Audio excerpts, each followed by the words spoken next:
கிறிஸ்துவுக்குள் பிரியமானவர்களே, மீண்டும் ஒரு காலை வேளை கடவுள் நமக்கு தந்து இந்த குளிர்ச்சியான நேரத்திலும் ஆண்டவருடைய சமூகத்தை நோக்கி வருவதற்கும் நன்றியிருந்த உள்ளத்தோடு அவரை பார்ப்பதற்கும் நம்மை உற்சாகத்தோடு கூட்டி சேர்த்திருக்கிறார்.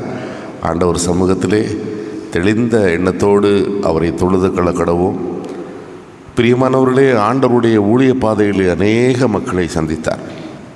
அநேக மக்கள் எல்லாரும் அவரை நேசித்தார்கள் என்று சொல்வதற்கல்ல, பெரும்பாலும் அவரை பகைத்தார்கள். ஆனாலும் ஆண்டவருடைய அணுகுமுறை எப்படி இருந்தது தெரியுமா? Never blame the people in his own life. அவர் எல்லாரையும் அரவணைத்தார். பிரியமானவர்களே, the good people give the happiness. நல்ல மனிதர்கள் எப்போதும் சந்தோஷத்தை பரிசாக கொடுப்பார்கள். நல்ல மனிதர்கள்.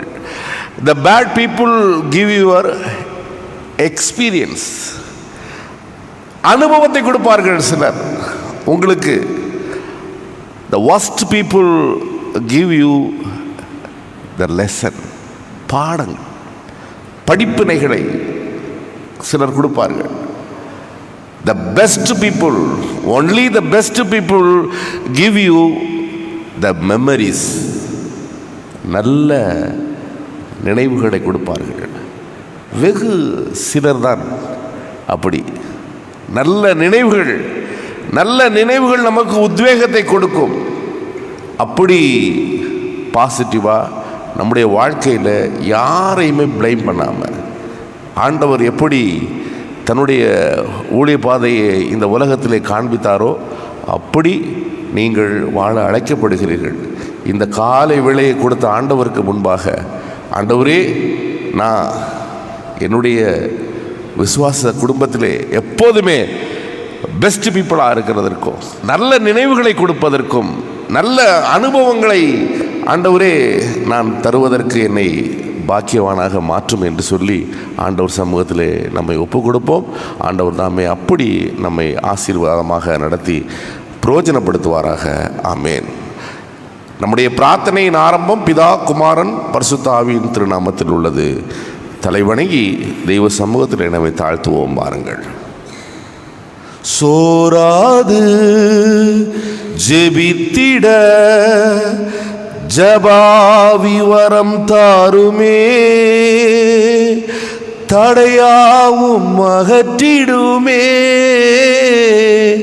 தயை வேண்டி உம் பாதம் வந்தேன், எந்தன் ஜப வேளை உமை தேடி வந்தேன், தேவா பதில் தாருமே, எந்தன் கோட்டை எந்தன் தஞ்சம் நீரே, உம்மை நான் நாடி வந்தேன், எந்தன் கோட்டை எந்தன் தஞ்சம் நீரே, உம்மை நான் நாடி வந்தேன், எந்தன் ஜப வேளை உமை தேடி வந்தேன், தேவா பதில் தாருமே. காலைக்கு காலை புதிய இறக்கங்களினால் எங்களை முடிசூட்டி வழி நடத்துகிற நல்ல ஆண்டவரே, இந்த புலர்காலை பொழுதுக்காக நன்றி செலுத்துகிறோம். அப்பா, முகநூல் வாயிலாக, இணையதள வாயாக தங்களை இந்த ஆராதனையில் இணைத்துக் கொள்கிற பிள்ளைகள் யாவரையும் ஆண்டவரே நீர் பொறுப்பெடுத்துக் கொள்ளும். வந்திருக்கிற பிள்ளைகளை கண்ணோக்கி பாரும். நிறைந்த ஆன்மீக சந்தோஷத்தை பெற்றுக்கொள்ள எல்லா சோர்வுகளிலுமிருந்து உமது பிள்ளைகளை உற்சாகப்படுத்தி ஆண்டவரே அனுபவத்தை, நல்ல அனுபவத்தை, ஆன்மீக பலத்தை பெற்றுக்கொள்ள அருள் செய்யும். வந்திருக்கிறவர்களை, வர இருக்கின்ற நமது பிள்ளைகளையும் ஆண்டவரே குறித்த நேரத்திலே கூட்டி சேரும். ஆண்டவரே, இந்த ஆராதனையை செவிமடுக்கிற ஒவ்வொருவரோடும் உம்முடைய கிருபை தங்கியிருக்கட்டும். இயேசுவின் வாழ்வருளுகின்ற நாமத்திலே பாதம் பணிந்து ஜெபிக்கிறோம் எங்கள் ஜெபங்கேடு நல்ல பிதாவே. ஆமேன். 105வது பாடல்.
121 சங்கீதம். பர்வதங்களுக்கு நேராக என் கண்களை ஏறெடுக்கிறேன், எனக்கு சகாயம் எங்கிருந்து வரும்? அவர் உன் காலை தள்ளாட விட்டார், உன்னை காக்கிறவர் உறங்கார். கர்த்தர் உன்னை காக்கிறவர், கர்த்தர் உன் வலது பக்கத்திலே நெல்லாய் இருக்கிறார். கர்த்தர் உன்னை எல்லா தீங்குக்கும் விலக்கி காப்பார், அவர் உன் ஆத்மாவை காப்பார், உன் போக்கையும் உன் வரத்தையும் இது முதற்கொண்டு என்றென்றைக்கும் காப்பார். பிதாவுக்கும் குமாரனுக்கும் பரிசுத்த ஆவிக்கும் மகிமை உண்டாவதாக, ஆதியிலும் இப்போதும் எப்போதும் சதா காலம் இருக்கிறபடியே ஆமென். அமர்வோம். யாத்திராகமம் 17ஆம் அதிகாரம் 8 முதல் 13 வசனங்கள்.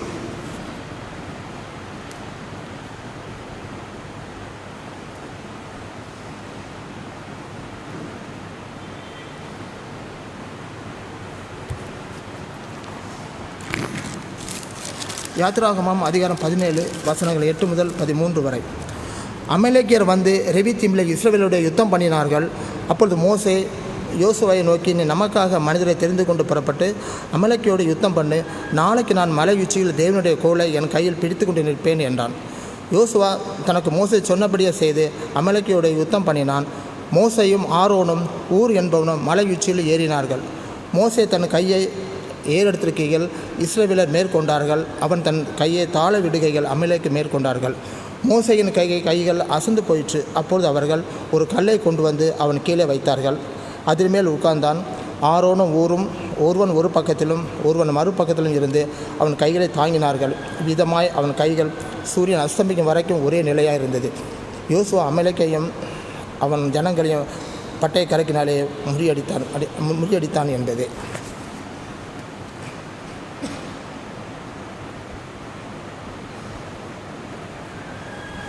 முதலாவது வேதபாகம் வாசித்து முடிந்தது. இரண்டாவது வேதபாகம் லூக்கா 18 1 முதல் 8 வசனங்கள் வாசித்து கேட்போம்.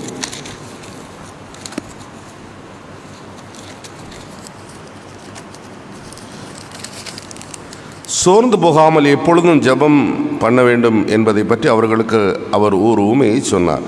ஒரு பட்டணத்திலே நியாயாதிபதி ஒருவன் இருந்தான். அவன் கடவுளுக்கு பயப்படாதவன், மனுஷரை மதியாதவன். அந்த பட்டணத்தில் ஒரு விதவை இருந்தாள். அவளிடம் போய், என் எதிராளியின் கைக்கு தப்புவிக்கும்படி எனக்கு நியாயம் செய்ய வேண்டும் என்று விண்ணப்பம் செய்து கொண்டே இருந்தாள். சில காலம் அவனுக்கு மனம் இல்லாதிருந்தது. பின்பு அவன், நான் கடவுளுக்கு பயப்படாமலும் மனுஷரை மதியாமலும் இந்த விதவை என்னை தொந்தரவு செய்து கொண்டே இருக்கிறபடியால் இவளுக்கு நியாயம் செய்வேன், இல்லை என்றால் இவள் வந்து என்னை ஓயாமல் அலட்டி கொண்டே இருப்பாள் என்று தனக்குள்ளே சொல்லி கொண்டான் என்றார். பின்னும் ஆண்டவர், அநீதனான அந்த நியாயாதிபதி சொன்னதை கவனியுங்கள். கடவுளால் தெரிந்திருக்கப்பட்டவர்களாய் ராப்பகல் அவரை நோக்கி கூப்பிடுகிறவர்கள் விஷயத்திலே அவர் தாமதித்தாலும் நியாயம் செய்யாமல் இருப்பாரோ? சீக்கிரத்திலே அவர்களுக்கு நியாயம் செய்வார் என்று உங்களுக்கு சொல்லுகிறேன். ஆகிலும் மனுஷகுமாரன் வரும்போது பூமியிலே விசுவாசத்தை காண்பாரோ என்றார் என்பதே வாசிக்க வேண்டிய நற்செய்தி பாகம் வாசித்து முடிந்தது. அதற்கு மறுமொழியாக நம்முடைய விசுவாசத்தை அப்போஸ்தலர் பிரமாணம் மூலம் அறிக்கை செய்வோம். பரலோகத்தையும் பூலோகத்தையும் படைத்த சர்வவல்ல பிதாவாகிய கடவுளை விசுவாசிக்கிறேன். அவருடைய ஒரே குமாரனும் நம்முடைய ஆண்டவருமாகிய இயேசு கிறிஸ்துவை விசுவாசிக்கிறேன். இவர் பரிசுத்த ஆவியினால் கர்ப்பத்தில் உட்பவித்து கன்னிமேரி இடத்தில் பிறந்து பொந்துவின் பாத்தியில் பாடுபட்டு சிலுவையில் அறையுண்டு மரித்து அடக்கப்படப்பட்டார். பாதாளத்தில் இறங்கி 3ஆம் நாள் மரித்தொழுந்து உயிர்த்தெழுந்தார். பரத்திற்கேறி சர்வவல்ல பிதாவாகிய கடவுளுடைய வலது பார்சில் விற்றிருக்கிறார். அவ்விடத்திலிருந்து உயிரிலோரையும் மரித்தோரையும் நியாயந்திருக்க வருவார். பரிசுத்த ஆவியானவர் விசுவாசிக்கிறேன். பொதுவான பரிசுத்த கிறிஸ்தவ சபையும் பரிசுத்தவான்களுடைய ஐக்கியமும் பாவமன்னிப்பும் சரீர உயிர்த்தெழுதலும் நித்திய ஜீவனும் உண்டென்று விசுவாசிக்கிறேன். ஆமென். சபையார் அமர்வோம். கிறிஸ்துவுக்குள் பிரியமானவர்களே, இன்றைக்கு சிறிது நேரம் ஆண்டவருடைய வார்த்தையை தியானிப்பதற்காக தெரிந்தெடுத்த வேதபாகம் சற்று முன்பு நீ வாசித்து கேட்ட பழைய ஏற்பாட்டு பாகம் அதிலே 9வது வசனம். அப்பொழுது மோசே யோசுவாவை நோக்கி, நீ நமக்காக மனிதரை தெரிந்து கொண்டு புறப்பட்டு அமலேக்கோடு யுத்தம் பண்ணு, நாளைக்கு நான் மலை உச்சியில் தேவனுடைய கோலை என் கையில் பிடித்து கொண்டு நிற்பேன் என்றான். தலைவணங்கி ஜெபம் செய்வோம். எங்களை நேசிக்கிற நல்ல ஆண்டவரே, தியானம் என்று அமர்ந்தாலும் எங்கள் உள்ளம் கட்டுப்படாது. எங்கள் ஆண்டவர் அறிவீர். ஆண்டவரே, ஒப்புக்கு அமர்ந்து கொண்டு இஷ்டமான திசையில் கவனம் செலுத்தாதபடி ஆண்டவர் என்ன படிப்பினை பாடத்தை இன்று எனக்கு தருகிறார் என்ற உணர்வோடு உம்முடைய சன்னிதானத்தில் இருக்க எங்களை பக்குவப்படுத்தும், உற்சாகப்படுத்தும். இயேசுவின் நாமத்தில் கேட்கிறோம் எங்கள் ஜெபங்களும் நல்ல பிதாவே, ஆமென்.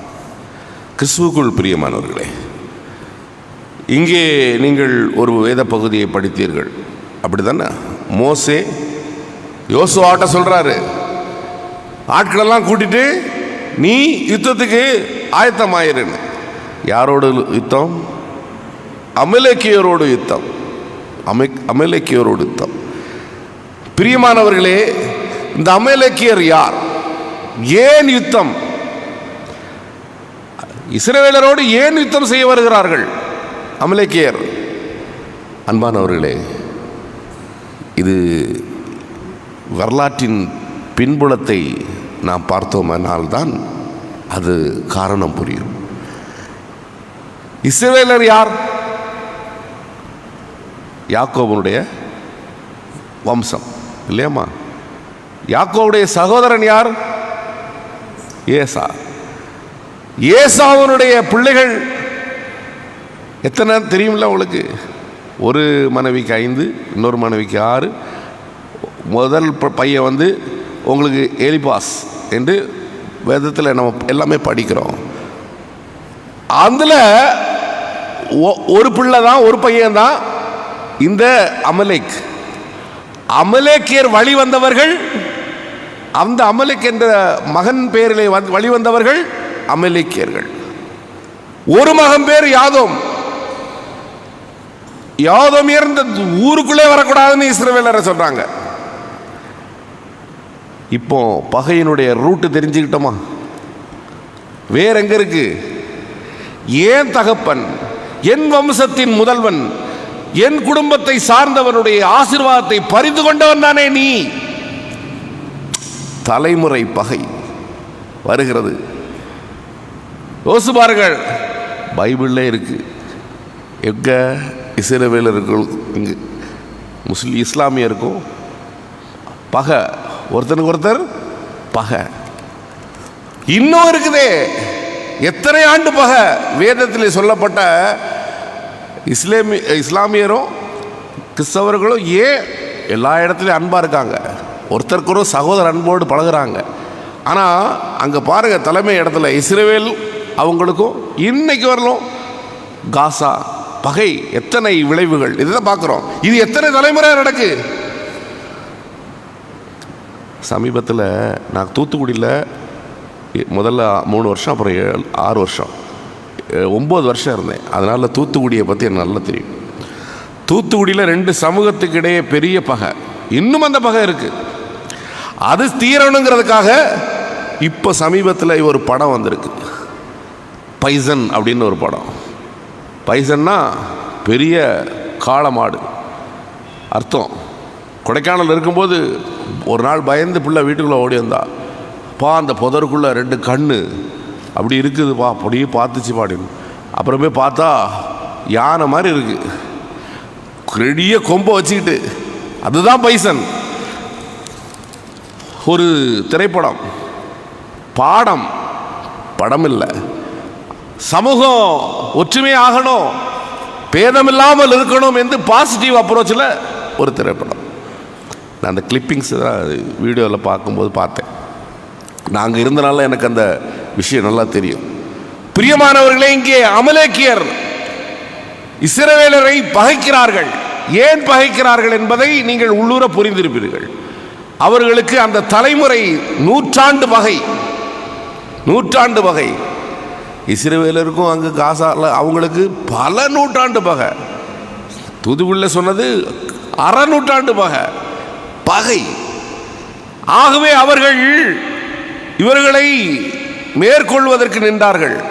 அப்பதான் வாசித்தீங்களம்மா, மோசே யோசுவாட்ட சொல்றாரு, கெட் ரெடி, மக்களெல்லாம் கூட்டிட்டு போ, ஃபேஸ் பண்ணு என்ன சொல்லி ரெவீதீமில் இருக்கும்போது அமலேக்கியர் அவர்களோடு யுத்தம் பண்ண வந்தார்கள். அப்பொழுது மோசே யோசுவாவை பார்த்து, நமக்காக ஆட்களை தெரிந்து கொண்டு அமலேக்கியரோடு யுத்தம் பண்ண போ. நாளைக்கு நான் கடவுளின் கோலை என் கையிலே பிடித்துக் கொண்டு மலை உச்சியில் நிற்பேன் என்றார். பிரியமானவர்களே, கடவுள் இஸ்ரவேல் பக்கம் நின்னதற்கு இன்னொரு காரணம் உண்டு. அமலேக்கியர் பண்ணின யுத்தம் என்ன மாதிரி யுத்தம்? மறைமுக தாக்குதல், கொரில்லா யுத்தம். அப்படின்னா தெரியுமில்ல, கொரில்லா யுத்தம்னா எதிர்பாராம தாக்குறது. முன்னாடி தான் வரணும்னு இல்லை, பின்னாடியும் வரும். போர் தர்மம்னு ஒன்று இருக்கு. எந்த நாடானாலும் போர் செய்யறதுலேயும் ஒரு தர்மம் இருக்குது. போர் தர்மத்தை மீறி கொரில்லா யுத்தத்தை பண்ணினார்கள். கடவுளுடைய பார்வையில் அது சிலருக்கு அப்படி தானே, நேரடியாக யுத்தம் பண்ண மாட்டாங்க. சில ஆள் இருக்காங்கல்ல, நமக்கு தெரியாது, பின்னாடி குத்துறது. அந்த மாதிரி யுத்தம் பண்ண இவர்கள்லாம் வர்றாங்களேன்னு சொல்லிட்டு அவருக்கு பயங்கரமா ஆண்டவர் என்ன சொல்றாரு? நீ ரெடியா, மோசையின் மூலமாக ரெடியா இருந்து மலை உச்சியில் நிற்பேன். மோசே தனக்கு சொல்லியிருந்தபடியே யோசுவா அமலேக்கியரோடு யுத்தம் பண்ண போனான். மோசையும் ஆரோனும் கூர் என்பவனும் மலை உச்சியில் ஏறினார்கள். இதில் நல்ல கவனிங்க, மோசே கையை உயர்த்தும் போது அப்படி கையை உயர்த்தி ஆண்டவர்கிட்ட ஜெபம் பண்ணிக்கிட்டு இருக்கும்போது இங்கே யார் ஜெயிக்கிறா? இஸ்ரவேல் ஜெயிக்கிறா. கை தளரும் போது அமலேக்கியர் ஜெயிக்கிறாங்க.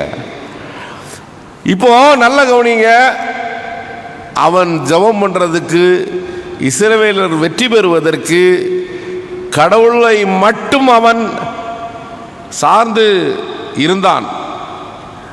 அவன் படைபலத்தையும் யோசுவா திரட்டிட்டு போன ஆளுகளை பெருசா அவன் மதிக்கல, அவன் எண்ணல, அவன் நம்பல. ரட்சிக்கிறதற்கு குதிரை விருதா இல்லையா? ஆண்டவருக்கு முன்னாடி குதிரை என்ன, படைபலம் என்ன?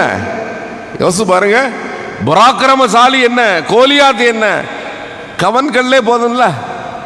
அதுதானே நமக்கு உண்மை. இங்கே ஆண்டவரை மட்டும் நம்பி இருந்தானே தவிர யோசுவா திரட்டிட்டு போன படைபலத்தை நம்பல. மோசே ஆண்டவரை மட்டும் நம்பி இருந்தாலும் அவனுக்கு சில சப்போர்ட்டு தேவைப்படுகிறது. பிரியமானவர்களே, நீங்கள் நல்லா கவனிக்கணும், சில சப்போர்ட் தேவைப்படுது, மனுஷிய உதவி தேவைப்படுகிறது.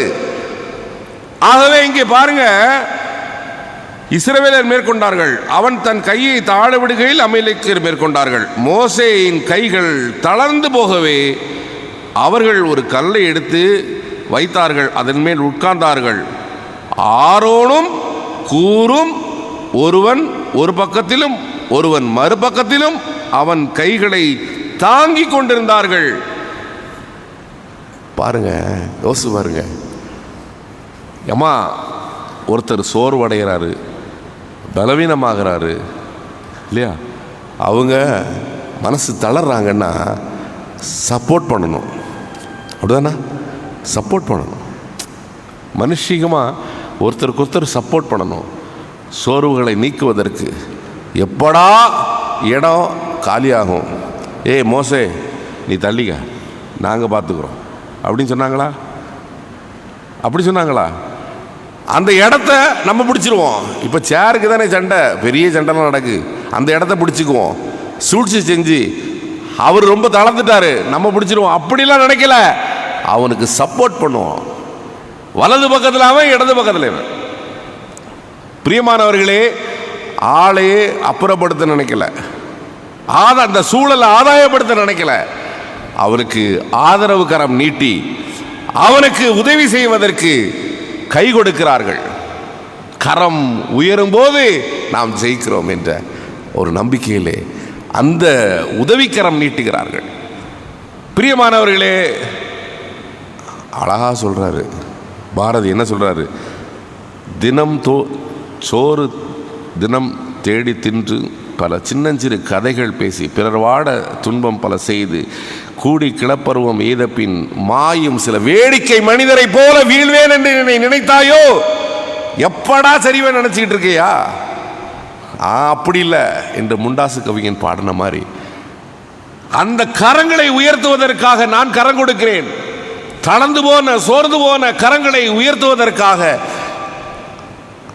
அதனால இவங்களுக்கும் வெற்றி, அப்படிதானா? இவங்களுக்கும் வெற்றி, பொது பார்வைதான். ஆனா அந்த சோர்வு, தடுமாற்றம், வீழ்ச்சி எல்லாருடைய ஆன்மீக பாதையிலும் குவைட் நேச்சுரல், இயல்பானது. அதை வலுப்படுத்த, அந்த கரங்களை வலுப்படுத்த, விசுவாசத்தில் நம்பிக்கையில் உயர்த்தப்பட்ட கரங்களாலே பெரிய வெற்றிகள் வந்தது.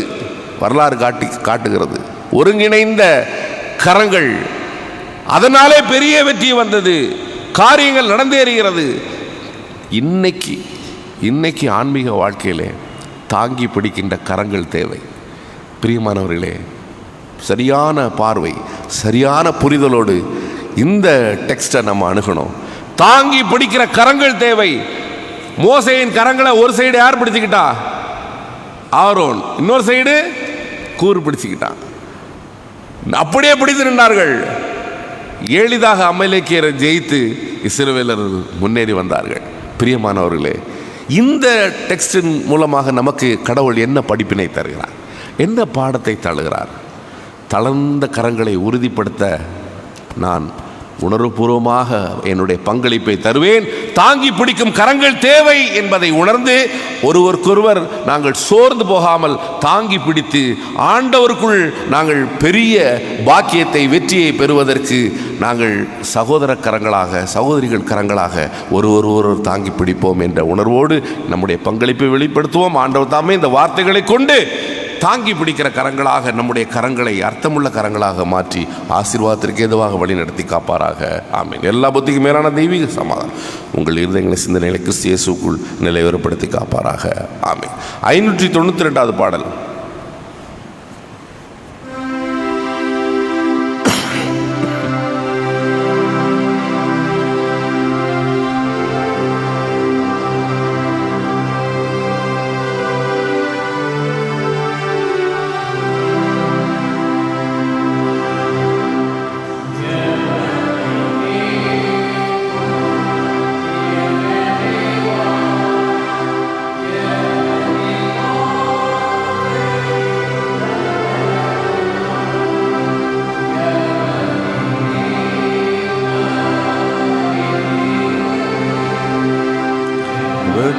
மேன்மை ஆன செய்யும்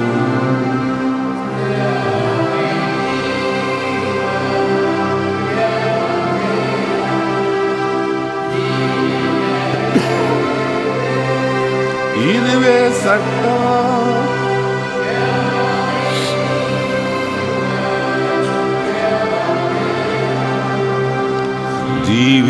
ஜீவியத்திற்கு இதுவே சட்டம்.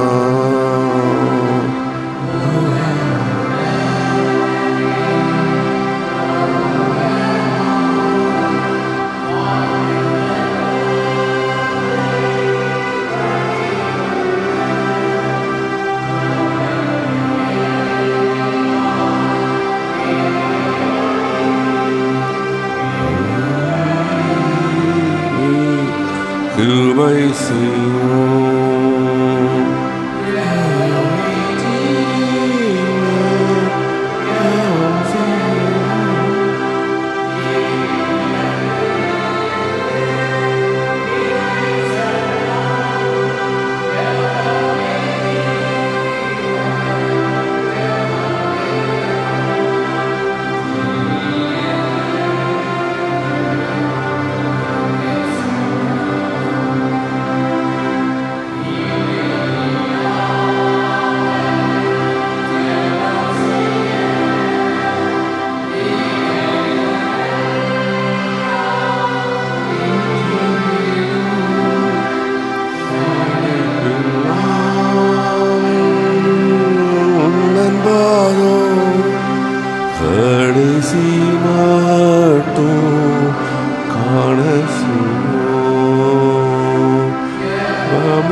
எங்களை நேசிக்கிற நல்ல ஆண்டவரே,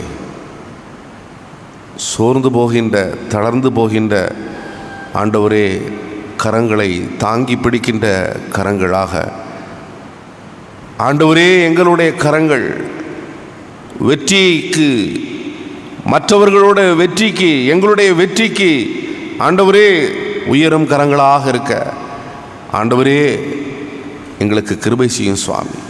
எங்களோடு பேசினதற்காக ஆண்டவரே நாங்கள் நன்றி செலுத்துகிறோம் ஆண்டவரே. நல்ல மனிதர்கள் மகிழ்ச்சியை தருகிறார்கள் ஆண்டவரே. தீய மனிதர்கள் அனுபவத்தை கொடுக்கிறார்கள். மிகவும் ஆண்டவரே தீய மனிதர்கள் படிப்பினையை கொடுக்கிறார்கள் ஆண்டவரே. உம்முடைய பிள்ளைகளாக இருக்கின்ற நாங்கள் ஒருவருக்கொருவர் இனிய அனுபவங்களை, நினைவுகளை ஆண்டவரே கொடுக்கின்ற மக்களாக இருக்க எங்களுக்கு உதவும் கரங்களை கொடும் ஆண்டவரே. உயர்த்தி பிடிக்கும் கரங்களை கொடும். உன்னத கரங்களை ஆண்டவரே எங்களுக்கு தாரும். கரங்களை நாங்கள் நீட்டுவதற்கு தயங்குகிறோம் ஆண்டவரே. வெற்றி எப்படி கிடைக்கும்? வெற்றி மற்றவர்களுடைய வெற்றியிலே எங்கள் வெற்றியும் அடங்கியிருக்கிறது என்பதை உணர்ந்து அமலேக்கியர் மேற்கொண்ட இஸ்ரவேலரை போல ஆண்டவரே நீர் எங்களுக்கு தருகின்ற பாடங்களுக்காக நன்றி செலுத்துகிறோம். இந்த நாளை விசேஷத்த நாளாக பார்க்கின்ற மக்களுக்காக விசேஷமாக ஜெபிக்கிறோம். திருமண நாள், பிறந்த நாள் என்று காணுகிற பிள்ளைகளை ஆசீர்வதியும் ஆண்டவரே. திருவாளர் அலெக்சாண்டர் அவர்களுடைய ஆண்டவரே அடக்க ஆராதனையை இன்று நடத்துவதற்கு வேண்டிய ஆண்டவரே கால சூழ்நிலைகளை தந்து ஆண்டவர் உமது ஆசீர்வாதத்தையும் ஆறுதலையும் அந்த குடும்பத்திற்கும் தந்து ஆசீர்வதியும் சுவாமி. தூர இடத்தில் இருக்கிற பிள்ளைகள், வெளியூர்களிலே வெளிநாடுகளிலே இருக்கின்ற எங்கள் திருச்சபை குடும்பங்களை ஆசீர்வதியும் ஆண்டவரே. எங்கிருந்தாலும் சந்தோஷத்தோடும் சமாதானத்தோடு இருக்கட்டும் ஆண்டவரே. தொடர்ந்து மருத்துவமனையில் பலகீனத்தில் இருக்கிற ஒவ்வொருவரையும் ஆண்டவரே பலப்படுத்தி ஆசீர்வதியும். இந்த உலகத்திலே நாங்கள் எதையும் கொண்டு வந்ததில்லை, எதையும் கொண்டு போவதில்லை சுவாமி. ஆண்டவரே நீர் எங்களை பக்குவப்படுத்தி உம்முடைய பிள்ளைகளாக நாங்கள் சாட்சியாக வாழ்வதற்கு வேண்டிய ஆண்டவரே பலத்தை எங்களுக்கு தாரும். காலநிலைகளை ஆண்டவரே எங்களுக்கு தாரும். ஆசீர்வாதத்திற்கு ஏதுவான மழை ஆண்டவரே, அழிவுக்கும் ஆண்டவரே அநேக இடத்திலே வெள்ளப்பெருக்கு என்று கேள்விப்படுகிறோம். ஆண்டவர் முற்றுமுடிய பொறுப்பெடுத்துக்கொள்ளும். நடக்கின்ற சுற்றுச்சுவர் கட்டுமான பணிக்காக ஜெபிக்கிறோம் ஆண்டவரே. விரைந்து முடிக்க ஆண்டவர் கிருபை செய்யும். கன்வென்ஷன் கூட்டம் ஆண்டவரே எந்த குறையும் இல்லாமல் ஆசீர்வாதமாக நடந்தேற ஆண்டவர் கிருபை செய்ய வேண்டும் என்று பிரார்த்தனை செய்கிறோம். அநேக மக்கள் ஆண்டவரே பயன்பெற ஆண்டவர் நீர் ஆசீர்வதியும் சுவாமி, ஆசீர்வதியும் ஆண்டவரே. கேட்க மறந்த எல்லா நன்மைகளையும் தாரும் ஆண்டவரே. ஒரு கூட்ட ஜனத்தை காலையில் கூட்டி சேர்த்ததற்காக நன்றி செலுத்துகிறோம். இங்கிருந்து கடந்து செல்லும் பொழுது என்னுடைய கரங்கள், கடவுள் 2 கரங்களை எனக்கு தந்திருக்கிறார், ஆரோக்கியமாக தந்திருக்கிறார். என்னுடைய கரங்கள் யார் கரங்களை உயர்த்தியது, யாருக்கு ஆண்டவரே உதவியது என்பது போன்ற கேள்விகளுக்கு விடை காணுகின்ற பிள்ளைகளாக இருக்க ஆண்டவரே சிந்தனை எங்களுக்கு தாரும். அநேக மக்களுக்கு இனிய தருணங்களையும் நினைவுகளையும் கொடுக்கிற பிள்ளைகளாக, உம்முடைய பிள்ளைகளாக ஆண்டவரே வாழ்வதற்கு வேண்டிய கரங்களை ஆண்டவரே எங்களுக்கு தாரும். உமது ஆணி பாய்ந்த கரம் ஆழமாக சொல்லுகின்ற சத்தியம் என்ன என்பதையும் தெரிந்து கொண்ட பிள்ளைகளாக எங்கள் கரங்கள் மற்றவர்களுக்கு பிரயோஜனப்படட்டும் ஆண்டவரே. பெறுகிற கரங்களாக இல்லாமல் கொடுக்கிற கரங்களாக இருக்க ஆண்டவரே உயர்த்தி எங்களை ஆண்டவரே கரங்களை பிடிக்க கிருபை செய்யும் சுவாமி. மோசேயின் கரங்களை தாங்கி பிடித்த ஆரோனும் ஊரையும் போல அதன் மூலமாக பெற்ற அபரிதமான ஆசீர்வாதங்களை நினைத்து ஆண்டவரே மற்றவர் கரங்களை தாங்கி பிடிக்கிற ஆண்டவரே தயவுள்ள சிந்தனையை எங்களுக்கு தந்து படிப்பினையை தந்து ஆசீர்வதியும் ஆண்டவரே, ஆசீர்வதியும். குறைகளெல்லாம் பொறுத்து கொள்ளும், குற்றங்களை எல்லாம் மன்னி இயேசுவின் விலையேற பெற்ற நாமத்திலே நம்முடைய பாதம் அணிந்து மிகுந்த நம்பிக்கையோடு ஜெபிக்கிறோம் எங்கள் ஜெபங்கேடு நல்ல பிதாவே, ஆமென். பரமண்டலங்களில் இருக்கிற எங்கள் பிதாவே, நம்முடைய நாமம் மறைக்கப்படுவதாக, நம்முடைய ராஜ்யம் வருவதாக, நம்முடைய சித்தம் பரமண்டலத்திலே செய்யப்படுவது போல பூமியிலே செய்யப்படுவதாக.